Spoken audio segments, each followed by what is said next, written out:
It's a real privilege and pleasure to be here in person.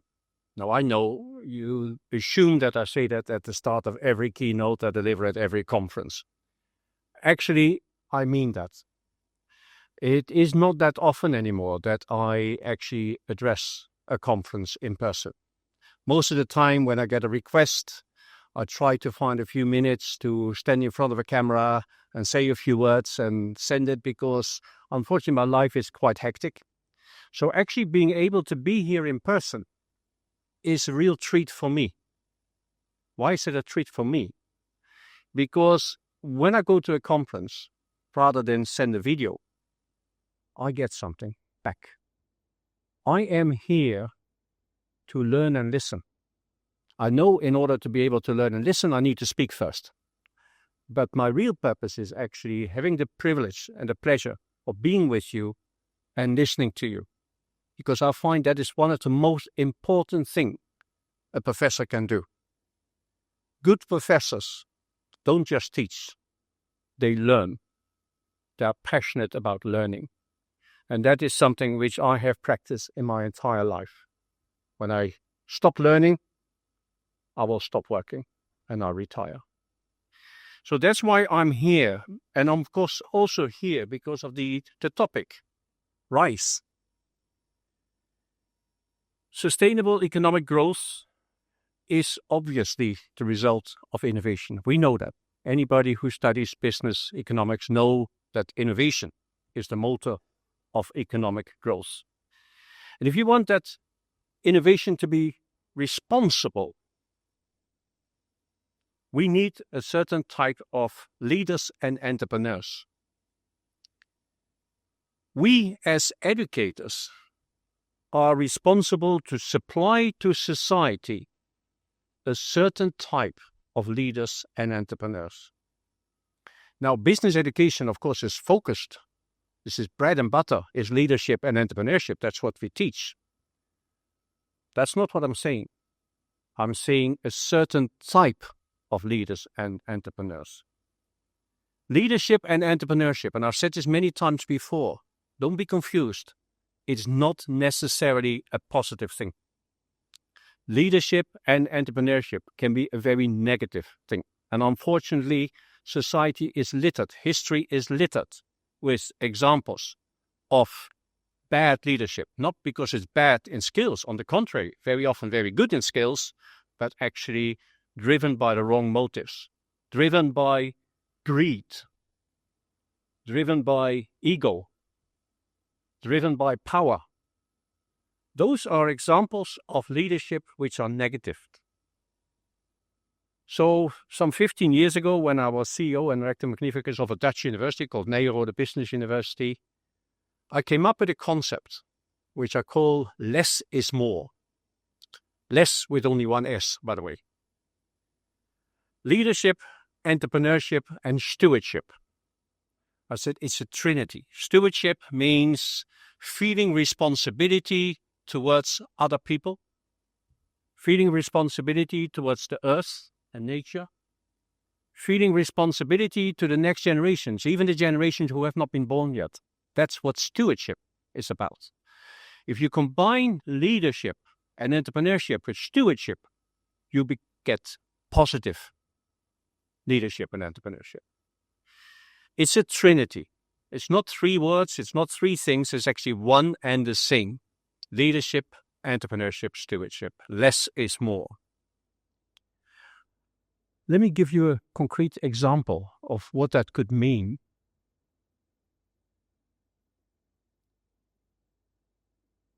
Dr. Kalam.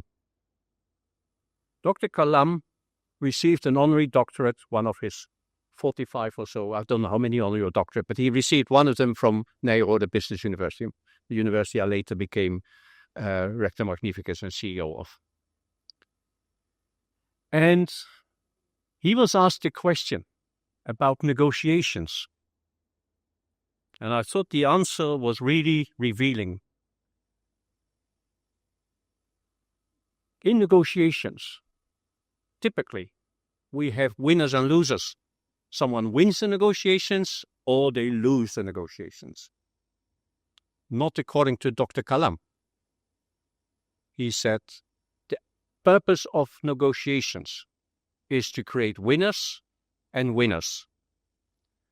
The art of negotiations, not the art of the deal, that's another book, but the art of negotiations is about finding an alignment of interests. You need to use creativity to create an outcome of negotiations whereby both parties actually feel they have won. And actually, why is that so important? Because in the art of the deal type of negotiation, where you have winners and losers, you often got only a short-term outcome. It's not sustainable.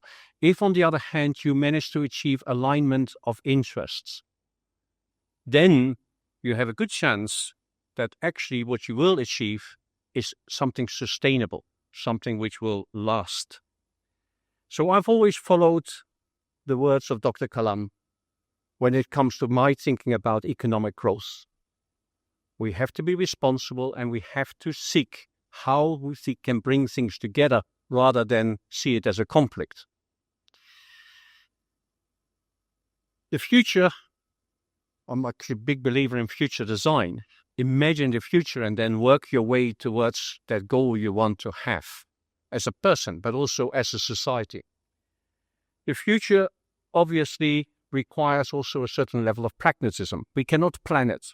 We are naive if we think we can say, okay, this is what we want to achieve, responsible economic growth and innovation, and then just work that out step by step, because that's not how life and reality works. We get a lot of unexpected things thrown at us all the time.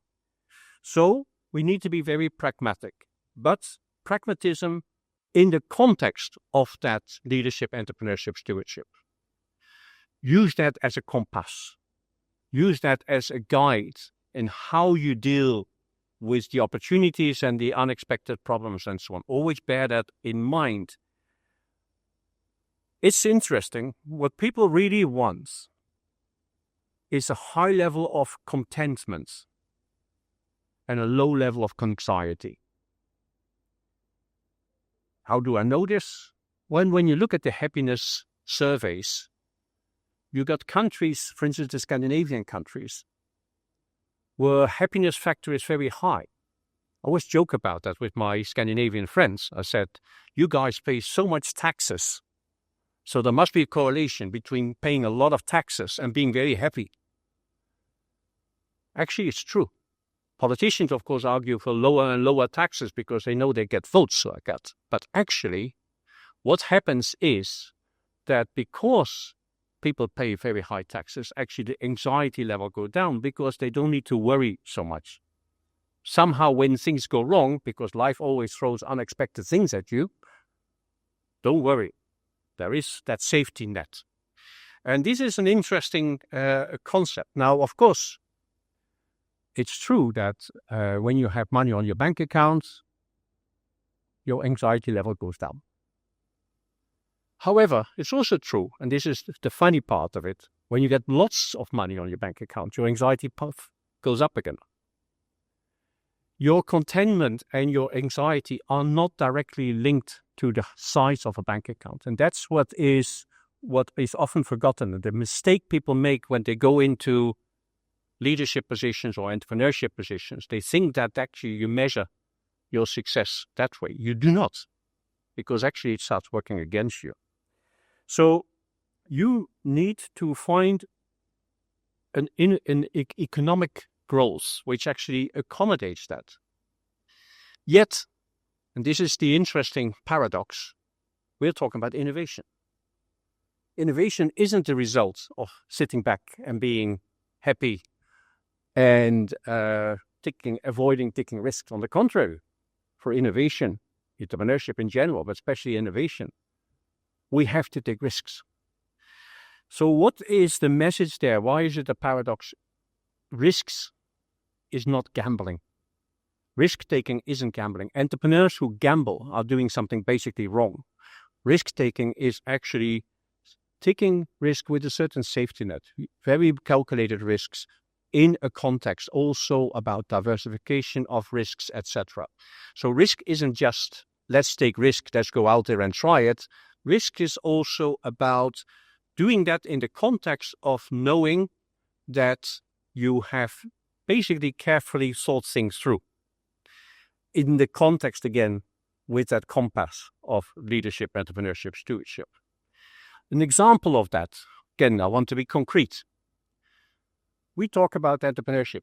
You know, sometimes when I talk about entrepreneurship or I listen to entrepreneurship ideas and incubators and so on, I have the feeling that, wow, if you are 16, you're already past it. If you haven't had your genius idea yet at that stage, wow, right? You're old. If you haven't launched your first company yet at the age of 21, you have missed your opportunity. Sometimes it feels like that. That's wrong. That's wrong. That's wrong. Startups, the statistics show a fail rate of 95+%. That is a huge fail rate. That's a very inefficient way of entrepreneurship when you think about it, right? To get a few percent success, and I'm not even talking about unicorns here, I'm just talking about people who are not going bankrupt, to put it blunt.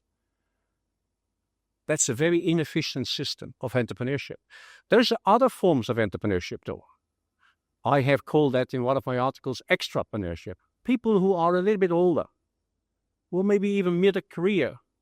They know the sector they're working in. They see what works and doesn't work that well. And then they make that step into entrepreneurship. Then they launch a company. The success rate suddenly is much, much higher. It's entrepreneurship, but an entrepreneurship which reflects and thinks carefully through before they make that step. I'm not sure how much time is allocated to me. If I'm going over, you just stop waving, right? How does AI fit in all this, right? Because we cannot do a speech nowadays without mentioning AI, and you have to, right? I think AI is slightly misunderstood in this context. AI is seen as something which is about innovation. Actually, it's not. AI is not an innovator. If AI is not even disruptive. AI is an accelerator. It makes things work faster. And it does that because it's better able to deal with big volume and large complexity, which is very positive. Humans are not that good at dealing with big complexity, if we're honest about that. AI can help us with that. It's a very, very effective tool. It's not innovation and disruption in its own right. It looks like it feels like it, but it isn't. For innovation and disruption, you need creativity. And creativity is something which is highly underrated in much of our society, but also much of our education, if you're honest, right? Creativity is sometimes put away in this kind of art department somewhere, right? That's where you got these creative people sitting there doing creative stuff. Even in companies, they have these departments, they design stuff and so on. They keep them somewhere apart. Successful companies don't do that anymore. Successful companies work in a very different way. They put creative people in the middle of the business because they know innovation is what is our success factor. We need creativity in order to survive, in order to be successful, in order to grow. If companies know that, we should know that also as educators. We have to stimulate. We cannot teach creativity, but we can stimulate it. We can develop it. So developing, stimulating creativity in people, making them comfortable, thinking outside that box, making them comfortable getting rid of that box and doing things a quite different way. For being disruptive, you need to have confidence. So we have to make our students confident to sometimes do things which do not fit the straight and narrow of what is expected. It's a courageous thing for educators. But it's very, very important for our future that we actually put creativity at the heart of our teaching as well. Developing, stimulating that creativity. That is what entrepreneurship is about. That is what leadership is about. That is what companies need. That is what economic growth needs. So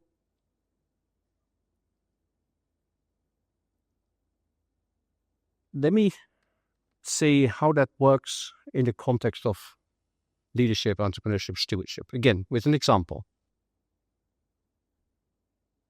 I'll give a Swedish example again. The safety belt. The safety belt is a classic example of leadership, entrepreneurship, stewardship, and innovation. Everybody click, I'm safe. We forget, of course, that someone once invented the safety belt. But someone had that genius idea. This is how a safety belt works. 3 points. Click. Was a Swedish man. Now, if that man would have decided that on his patent he would get some money, because it's very valuable, he would be one of the richest people in the world, because we all have safety belts. He decided he didn't want that. He decided he didn't want a penny. He just stated, saving lives is more important than having money on my bank account. Right? This is what it is about, stewardship. This invention is too important to make money on. It is about saving lives. I try to apply that in my own life as well. In your introduction, you kindly pointed out that we are a very successful company, very successful operation worth many billions. We have 30 plus institutions around the world, 100 plus campuses. So someone recently said to me, you must be a very rich man. And I said, that's not why I do this. I do this because I believe in innovation, in education. I would do this because I believe that globalization is super important for our economic well-being in the future. And I want, through my education, to make a positive impact. It isn't about the bank account. It is about the impact we can have on many, many people, hundreds of thousands of people. In the case of our online platform, millions of people, by making education available. That is what this is about. Why am I running a university? I don't need to. I got already 30 plus to look after. Because I enjoy it. I enjoy running a university. I enjoy meeting students. It's very important to actually meet my colleagues, my professors, my students, and not sit behind a desk in London and see spreadsheets with numbers. Because that defines what I believe is success in life. I will finish with one more little story about an honorary doctorate to an Indian man. This time I had the privilege of handing over the honorary doctorate myself, again, at the Business University in the Netherlands. It's someone who didn't do the art of negotiation, but the art of living. Sri Ravi Shankar. And the night before I handed over the honorary doctorate, and we had the big ceremony with the lighting of the candles and everything, we had a dinner together. And I don't know what brought it up, but he said something like, what's your birthday? When were you born? And it turns out we were born only a very short time away from each other, just a few days difference. Right? And then he asked me what probably was a trick question. He said, so how old do you think I am? Now, my mathematics isn't that bad that I don't know my own age, right? So I knew that that was not the answer he was looking for. So I quickly thought, and I said, oh, you must be at least 250 years old, because I've been listening to you and all the wisdom you have been giving me all night. You cannot achieve that in less than 250 years as a human being. So he said, very kind, but you're wrong. I'm 16 years old. Why am I 16 years old? You're not 16 years old. I can see you're not 16 years old. He said, I'm 16 years old here. Because I am a student. My reason I'm 16 years old is because I learn and I continue to learn and I continue to learn. And that's what I said earlier. Why I'm privileged to be here? Because I'm learning. Because you might be surprised to hear, after I met this great man, I also decided to stay 16 years old for the rest of my life. And I wish for everybody here will remain 16 for the rest of our life. Thank you.